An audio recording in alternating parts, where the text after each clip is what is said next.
How to update Zenless Zone Zero. Hi everyone, welcome back to another video from Crazy Gamer. If you are looking for a way to update your Zenless Zone Zero game so that you can fix game errors or just try to get the latest version of your favorite game, here's how you can easily do it.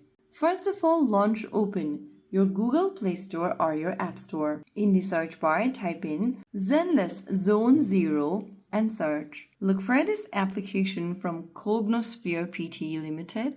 Check if there is an update button instead of play or open.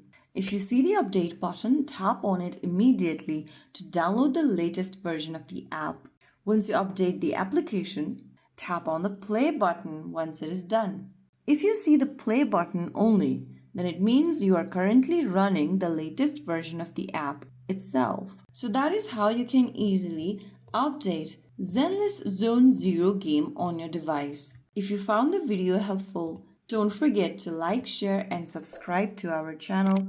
I will see you again in the next video. Stay tuned and thanks for watching.